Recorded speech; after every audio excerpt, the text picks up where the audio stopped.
Hi, everybody. Welcome back. This week, we're going to be moving into erosion.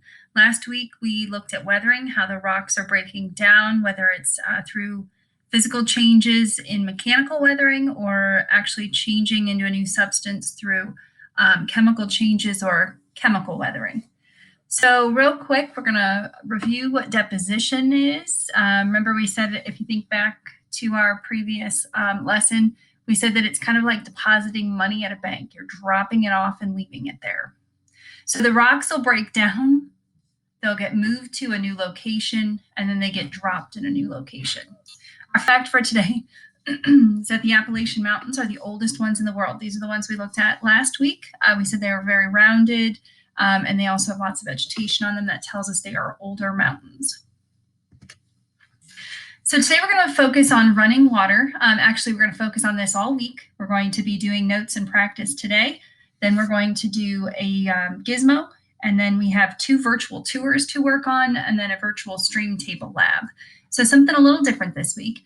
Running water can be on a grand scale, like the Grand Canyon being eroded by the Colorado River, or on a much smaller scale when there's an area that has a lot of dirt and rain is falling, causing little rills and gullies to form. So we want to remember the difference between weathering, erosion, and deposition. This was a poem that we found a few years ago, and there are hand motions to go with it, just like our convergent, collide, divergent, divide, transform, slide. But we are not together to do them. So just follow along as I read. It goes break, move, drop. Break, move, drop. All of these processes happen to a rock. Weathering breaks it, erosion takes it, and when the motion stops, deposition drops. Now, if you'd like to do some hand motions to this, weathering breaks it, you kind of put your hands next to each other and snap them down like you're breaking a stick.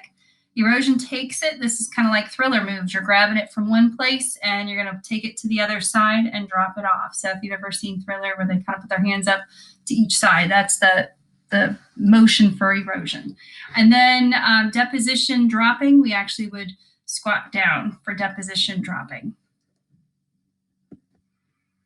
So by the end of this lesson, we need to be able to identify the different agents of erosion and the landforms they create, and then also be able to explain the difference between weathering, erosion, and deposition. Remember that poem we just did is a great way to remember the difference between those 3.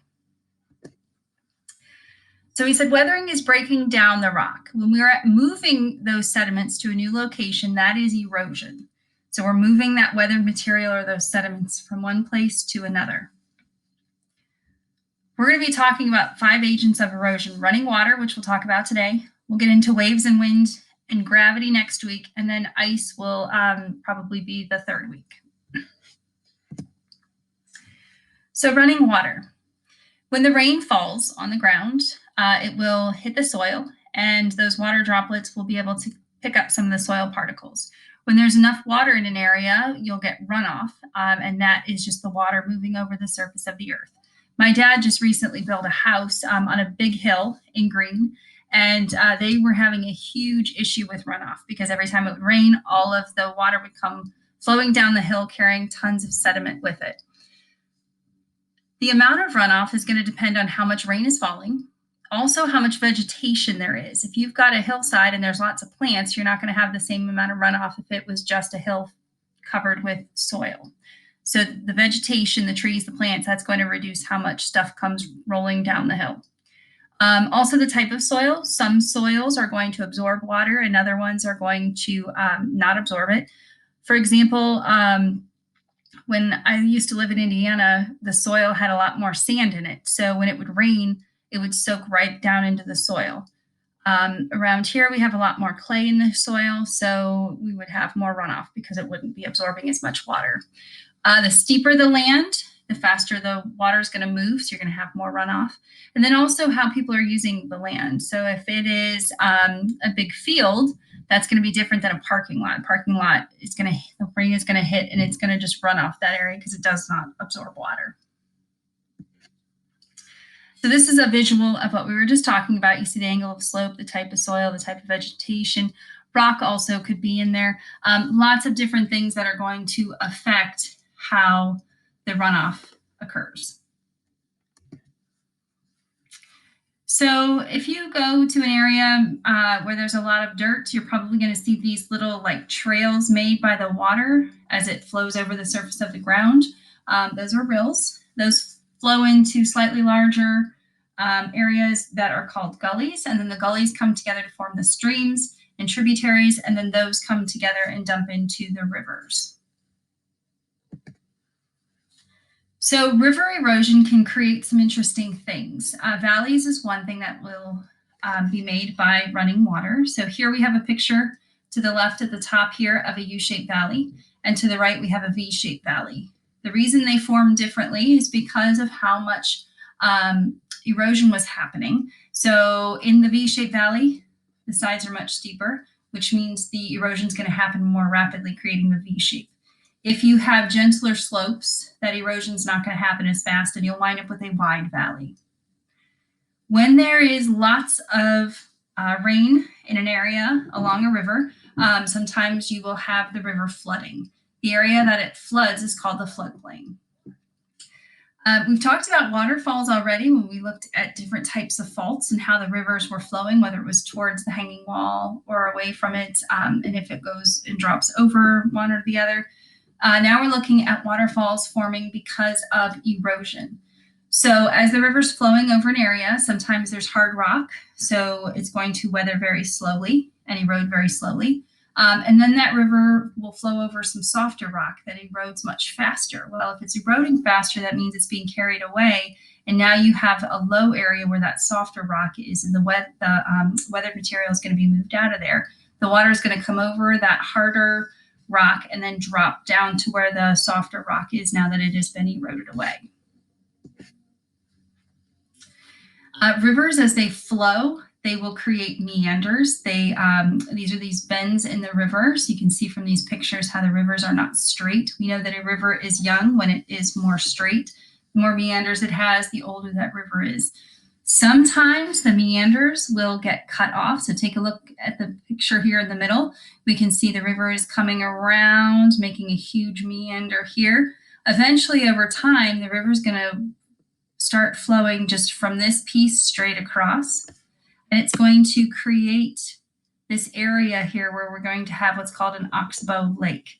It's going to cut off the meander, and it's going to leave this little horseshoe-shaped lake because that river has gone through and found the path of least resistance.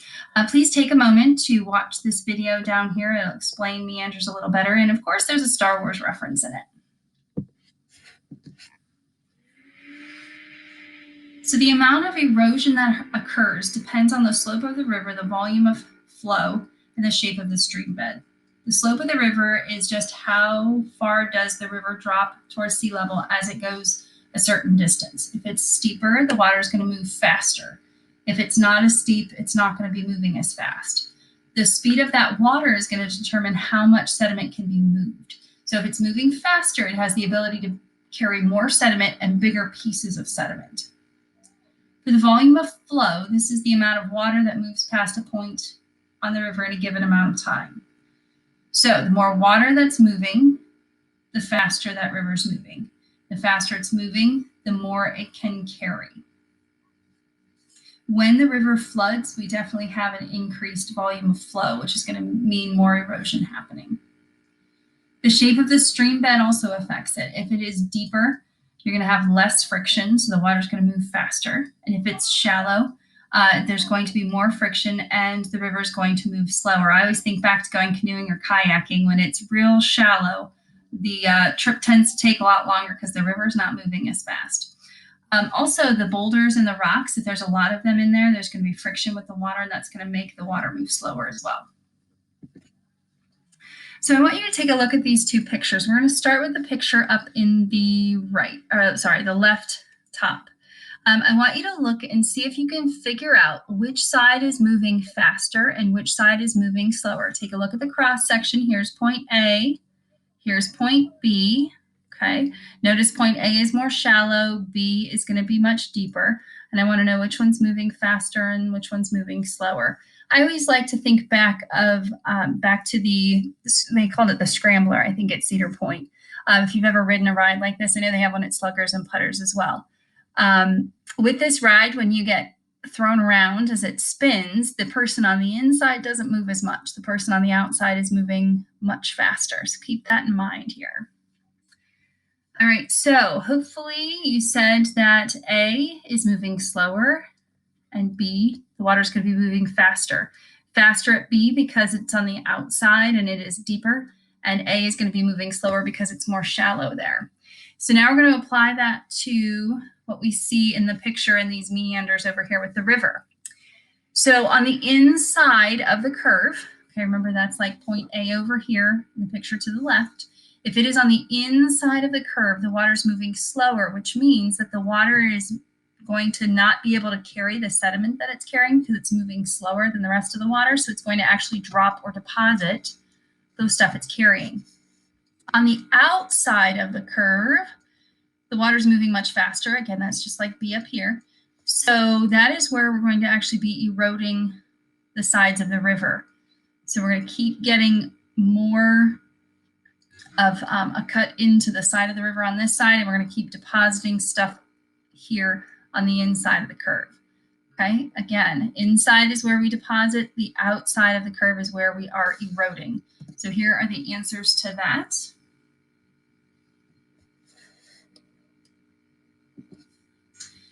All right, so as the river is depositing the sediment, we can make a couple different features. One is an alluvial fan. These are cool because the water is coming down out of the mountain, and as it drops down to the ocean or other area, it's going to actually deposit the sediment in this fan shape. The deltas, this is kind of like the Mississippi River Delta, where the sediment, as it changes, as the water changes speed, going from the river into the ocean, it's going to change speed, and the sediment that it's carrying is going to start dropping out. And you get these real murky waters where that sediment is being dropped or deposited. Groundwater can also cause erosion. So it rains outside, the water will then go through the ground and hit your water table underneath the ground. This is where a lot of people that have their wells for water at home, it drills down into the tap water or into the groundwater table to pull that water up to be used in the house. So groundwater can create caves or caverns and also sinkholes. It basically dissolves the rock underneath the ground, and then if there's a sinkhole, that happens because the rock above is too heavy because we've taken away some of the rock underneath and gravity has caused it to fall down.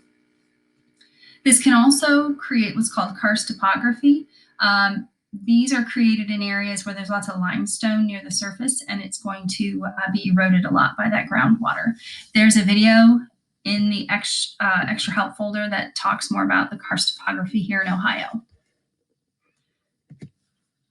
So groundwater can also create deposits. We get stalactites and stalagmites. I want you to notice that there's a C in the first word that I've made bold for you, stalactites, and then there's a G in stalagmites. What's kind of cool is they're the same kind of thing. One just hangs from the ceiling or roof of the cave, and the other one comes up from the ground. So as the water is dripping through the ground, it's going to deposit as it's dripping down. It's kind of like seeing an icicle outside. The water will kind of like run down the sides of it and then drip from the very tip of it. That's kind of how this works. The water comes out of the ground above, and then it will run down the sides and deposit as it is falling. So stalactites with a C, they hang from the ceiling or the top of the cave, and then stalagmites with a G, those are the ones that form from the ground up. So please attempt the running water check and then move on to the gizmo. And I hope you enjoy checking out Carlsbad Caverns. It's a really neat area that I'm hoping someday I'll get to visit. But some really neat features that have formed there because of running water. And then we also have the tour of other deposits and land features that are created by running water in the other virtual tour. I hope everybody's doing well and staying healthy. I look forward to seeing you guys soon.